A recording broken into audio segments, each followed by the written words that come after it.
Assalamualaikum warahmatullahi wabarakatuh.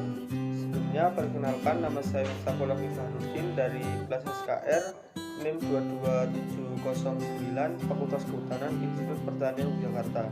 Di sini saya akan menjelaskan tentang sensor penginderaan jauh. Sensor adalah sesuatu yang digunakan untuk mendeteksi adanya perubahan lingkungan fisik atau kimia. Cara kerja sensor dipengaruhi oleh tujuan sensor tersebut, tetapi masih mempunyai kesamaan, yaitu mendeteksi perubahan atau kejadian di lingkungan sekitar. Sensor merupakan ekivalen mata, pendengaran, hidung, dan lidah pada suatu sistem pengendalian dan sistem pengukuran. Menurut aktivitasnya yang didasarkan pada konversi sinyal yang dilakukan dan dari besaran bukan listrik ke besaran sinyal listrik. Sensor dibedakan menjadi dua, yaitu sensor pasif dan sensor aktif. Pengetahuan sensor pasif dan sensor aktif sangat penting karena menyangkut tindakan apa yang akan diberikan terhadap sistem. Berdasarkan alat memancarnya, sensor dibagi menjadi dua, yaitu sensor pasif dan sensor aktif. Sensor pasif.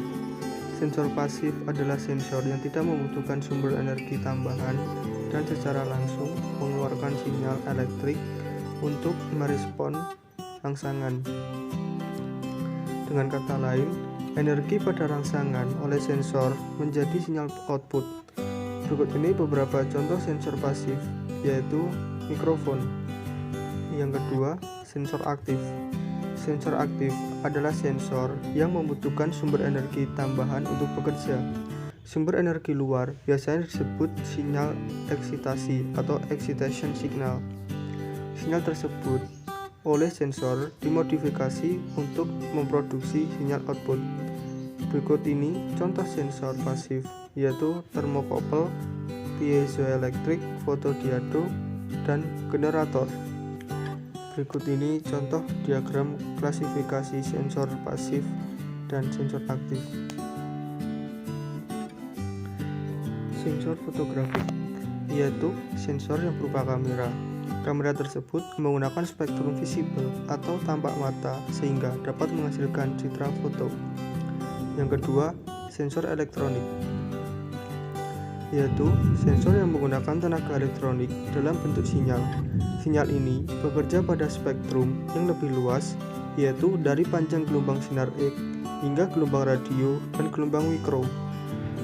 Sensor fotonik. Kamera foto dipasang pada pesawat udara atau satelit. 2. Hasilnya berupa foto udara atau foto satelit. 3. Proses perekamannya berlangsung dengan cara kimiawi. 4. Tenaga elektromagnetik direkam pada lapisan emulsi film. 5. Hanya peka spektrum tampak. 6. Kepekaan meliputi spektrum inframerah, thermal, dan spektrum gelombang mikro. Sensor elektronik. 1. Pemrosesannya menggunakan komputer. Yang kedua, alatnya bekerja secara elektrik. Ketiga, hasilnya disebut citra penginderaan jauh. Yang keempat, menggunakan tenaga elektrik dalam bentuk sinyal elektrik. 5. Alat perekamannya berupa pita magnetik. Kelebihan sensor fotonik, yaitu spektrum yang digunakan ialah tampak mata, yang artinya objek yang terdapat dalam citra foto masih dapat dikenali dengan sensor mata, dan resolusi spasialnya juga baik. Selain itu, sensor fotografik tergolong cara yang sederhana dan biayanya yang lebih murah. Kelebihan sensor elektronik, yaitu dalam hal penggunaan spektrum elektromagnetik yang lebih luas, kemampuan yang lebih besar dan lebih pasti dalam membedakan karakteristik spektral objek, serta proses analisis yang lebih cepat karena digunakannya komputer. Sedangkan kekurangan dari sensor fotografik dan sensor elektronik, yaitu peralatan yang digunakan lebih mahal dan membutuhkan keahlian khusus dalam menggunakannya. Mungkin itu saja yang bisa saya sampaikan tentang sensor penginderaan jauh. Jika ada salah kata maupun pengucapan, Saya mohon maaf sebesar-besarnya. Wassalamualaikum warahmatullahi wabarakatuh.